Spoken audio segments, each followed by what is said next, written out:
जी अस्सलाम वालेकुम। कैसे हैं आप? मेरी दुआ है कि सब जहाँ भी हों खैरियत से हों। अल्लाह ताला सबको अपने हिफ्ज़ व ईमान में रखे। आज है फ्राइडे का दिन और बच्चे स्कूल से आ गए हैं। लंच में मैंने उनके लिए कुछ भी स्पेशल नहीं बनाया क्योंकि मुझे और काफ़ी सारे काम करने थे। मेरे बच्चे टिफ़िन बॉक्स में खाना बहुत ही ज़्यादा कम लेके जाते हैं। जब वो घर आते हैं तो फिर उन्हें अच्छी तरह से भूख लगी होती है। उनके स्कूल से आने तक अमूमन उनकी पसंद की कोई ना कोई चीज़ मैं बना के रखती हूँ। आज डिनर के लिए मैंने घर पे पिज़्ज़ा बनाने का मूड बनाया हुआ था। पिज़्ज़े की तैयारी में काफ़ी ज़्यादा टाइम लग जाना है और दूसरा मैंने सुबह के लिए भी खाना आज ही बना देना है। कल मुझे अपने थोड़े से और काम करने हैं, इसलिए सोच रही हूँ कि कल का खाना आज ही बना दूँ ताकि ये टेंशन भी ख़त्म हो जाए। अगले दिन का खाना अगर पका हो तो फिर दिन बहुत ही ज़्यादा स्ट्रेस फ्री फील होता है। अभी मैं बच्चों को सैंडविच वगैरह दे रही हूँ और साथ में फ्रूट दे दूँगी। काफ़ी दिनों से कपड़े भी इस्त्री करने वाले रखे हैं, अभी धोने वाले भी जमा हो गए थे। इसके अलावा सफाइयाँ भी करने वाली हैं, तो इस तरह के काम निपटाने के लिए ज़रूरी था कि मैं आज ही खाना पका दूँ। मेन खाना चूँकि हमने शाम को ही खाना होता है, अगर खाना पकाना हो तो फिर पूरा दिन यही फ़िक्र रहती है कि रात के लिए भी खाना बनाना है, खाना बनाना है। जिस तरह से मैंने सोचा वो यही है कि रात को जितनी मर्ज़ी लेट फारिग हूँ, लेकिन कल तो इंशाल्लाह टेंशन फ्री होगा। फिर बहुत आराम, सुकून और पूरी तवज्जो के साथ मैं अपने काम कर लूँगी। अभी सबको अपनी अपनी पसंद के फ्रूट्स खाने थे, तो जो जो जिसका दिल था वो डाल के खा रहा था। मेरे हस्बैंड ये फ्रूट्स कम ही खाते हैं, लेकिन बच्चों को देख के उनका भी दिल कर आया था, तो इसलिए कहते हैं कि जितने भी फ्रूट्स हैं काट दो, उनके ऊपर मुझे भी सॉस डाल दो। तो फिर मैंने उन्हें बना दिया। यहाँ पे बच्चों को मैंने फ्रूट्स और सैंडविच दे दिए थे। वो टीवी साथ साथ देख रहे थे और साथ अपना खाना खा रहे थे। बच्चे जब स्कूल से आते हैं तो हैंड वॉश करने के बाद अपना दूसरा काम वो टीवी लगाने वाला करते हैं। और ये जो फ्लावर प्लांट है ये हमारी नेबर्स ने मुझे दिया है। उन्हें मेरी अम्मी के बीमार होने का पता चला तो वो मेरे लिए प्लांट लेके आई थी। यहाँ का कल्चर कुछ इस तरह का है कि खुशी हो या गम दोनों सूरतों में प्लांट्स और फ्लावर्स वगैरह दिए जाते हैं। आप भी सोचेंगे कि अम्मी मेरी तो कब से बीमार है, लेकिन प्लांट अभी उन्होंने दिया है। तो उसकी वजह यह है कि मैंने खुद ही उन्हें नहीं था बताया। वैसे तो हम अक्सर ही मिलते रहते हैं, हेलो हाई उनसे होती रहती है। वो दोनों हस्बैंड एंड वाइफ 75 ईयर्स के करीब हैं, काफ़ी ज़्यादा एजिड हैं। इस वजह से मैंने उन्हें नहीं था बताया। और इसके अलावा भी उनके साथ एक बहुत बड़ी ट्रेजेडी हो चुकी थी। मेरी अम्मी के बीमार होने से चंद हफ्ते पहले उनकी नवासी की डेथ हो गई थी। उनका अपना एक बेटी और बेटा है। बेटे के 2 बच्चे हैं और बेटी की अभी एक ही बेटी थी।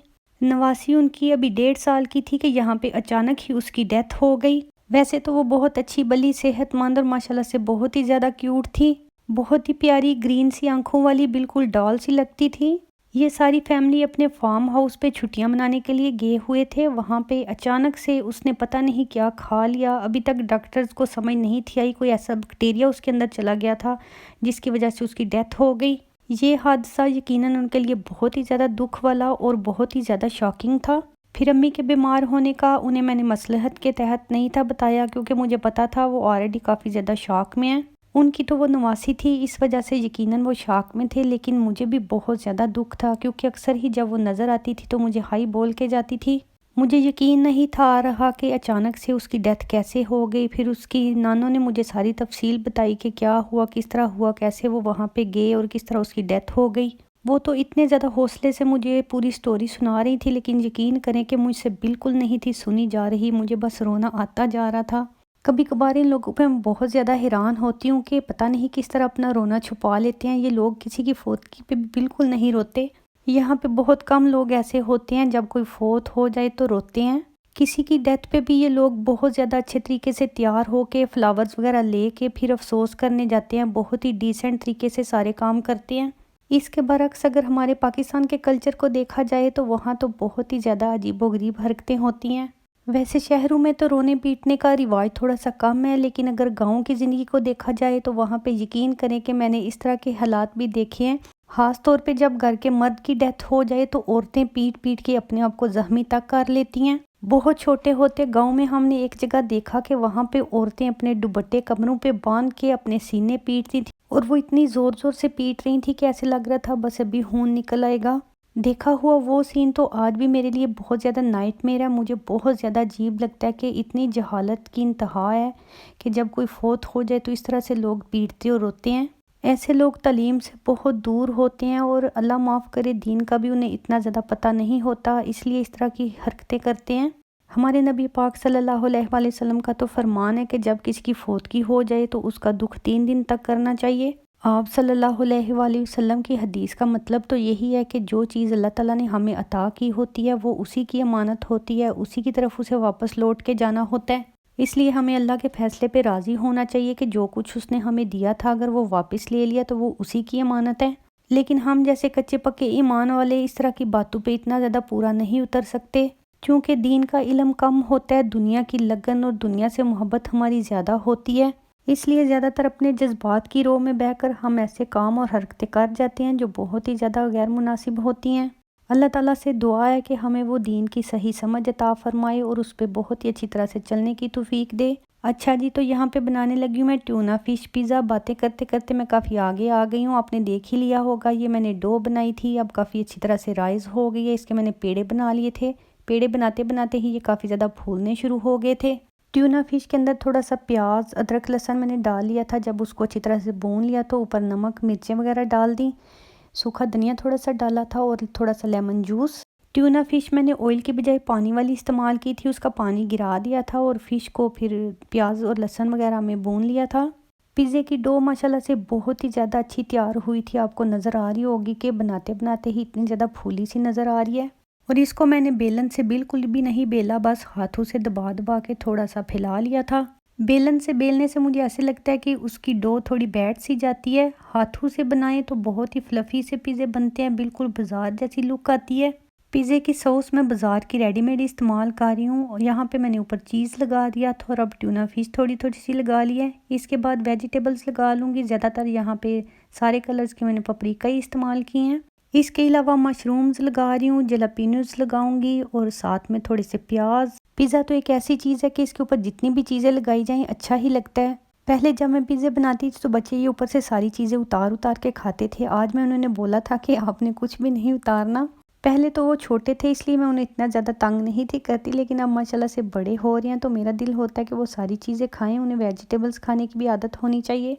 सारी चीज़ें लगाने के बाद थोड़ा थोड़ा सा मोज़रेला चीज़ लगा रही हूँ, इससे पिज़्ज़े की लुक बहुत ही अच्छी आती है। और इसके साथ पिज़्ज़ा के मिक्स स्पाइसेस ऊपर जा रहे हैं। इन स्पाइसेस से पिज़्ज़ा का टेस्ट भी काफ़ी अच्छा हो जाता है और खुशबू भी माशाल्लाह से बहुत अच्छी आती है। पिज़्ज़ा बनाने के लिए मैंने ओवन को गर्म होने के लिए खोल दिया है। 200 पे इन्हें मैं बेक करूँगी। उतनी देर में साथ साथ मैं पिज़्ज़ा बनाती जा रही हूँ। पिज़्ज़ा जितनी देर पड़े रहें उतने ही ज़्यादा अच्छे फूलते हैं। एक पिज़्ज़ा बेक होने में 10 से 12 मिनट लेता है। जितनी देर में पिज़्ज़ा पकता है तो दूसरा उतनी देर में तैयार हो जाता है। ये देखिए माशाल्लाह से बहुत ही ज़्यादा अच्छे पिज़्ज़े बन के तैयार हो गए हैं। ये मैंने फ़िश वाले आज इसलिए बनाए थे कि चिकन तो पकता ही रहता है। आज मेरा बिल्कुल भी दिल नहीं था, चाह रहा कि मैं चिकन लगाऊं। मोज़रेला चीज़ के साथ माशाल्लाह से पिज़्ज़े की लुक और भी ज़्यादा अच्छी आती है। और ये देखिए अल्हम्दुलिल्लाह से नीचे से भी बहुत ही ज़्यादा परफेक्ट बेक हुआ है। बच्चे ये फ़िश शौक से खा लेते हैं इसलिए मैंने ये वाली लगाई थी। वैसे और भी फ़िश होती हैं, किसी दिन मैं सोच रही थी कि वो भी ट्राई करूँगी। मैंने 1 किलो आटे की डो बनाई थी तो उसके माशाल्लाह से 7 पिज़्ज़े बन गए हैं। यकीन करें मैं तो पिज़्ज़े की डो देख देख के इतनी खुश हो रही हूँ कि माशाल्लाह से इतनी ज़्यादा अच्छी फूली है। पिज़्ज़ा ज़्यादा तभी अच्छा लगता है जब उसकी परफेक्ट सी लुक आए, उसकी डो भी बहुत ज़्यादा फ्लफ़ी सी हो और शक्ल भी उसकी अच्छी हो। पिज़्ज़े बनाना मुझे बहुत ही ज़्यादा आलकस सा लगता है। मेरा बिल्कुल भी दिल नहीं चाहता मैं घर पे पिज़्ज़े बनाऊँ, लेकिन आज शुरू हुई तो फिर बहुत ज़्यादा अच्छा लग रहा था कि चलो ठीक ही बन गए हैं। जब 2 पिज़्ज़े बेक हुए तो तभी मैंने बच्चों को खाने के लिए बुलाया। मैं साथ साथ बनाती तो जा रही थी लेकिन फिर भी मुझे डर था कि अगर खाते खाते एकदम से ख़त्म हो गया तो उन्हें वेट करना पड़ेगा। इसलिए जब 2 बन गए तो फिर आसानी रह गई कि उन्होंने स्टार्ट कर लिया, साथ साथ माशाल्लाह से गरम गरम बनते जा रहे थे और वो खाते जा रहे थे। तकरीबन 6 बजे के करीब मैंने पहला पिज़्ज़ा बेक करने के लिए रखा था और अब 7:30 बज रहे हैं। सारे पिज़्ज़े माशाल्लाह से बहुत ही अच्छी तरह से पक गए हैं। जब बिल्कुल एंड वाला पिज़्ज़ा रह गया तो सारी चीज़ें ख़त्म हो रही थी, फिर मैंने सिर्फ चीज़ लगा के बना लिया। ये माश की दाल मैंने रात को भिगो के रख दी थी और उसमें थोड़े से दाने मैंने राजमा के डाल लिए हैं। इसके साथ मैंने दाल मखनी बनानी है तो इस वजह से मैंने इसको रात को भिगो के रखा था। 1 कप साबुत दाल माश थी और 1 मुट्ठी के बराबर मैंने उसमें राजमा डाल दिए थे। ये दाल बहुत ही ज़्यादा सिंपल तरीके से बन जाती है और टेस्ट में माशाल्लाह से बहुत ज़्यादा अच्छी बनती है। इसमें सारे सिंपल और घर के मसाले जाते हैं। थोड़े से मक्खन और थोड़े से ऑयल में मैंने प्याज ब्राउन कर लिए थे, फिर उसमें अदरक लहसुन का पेस्ट डाल के भून लिया।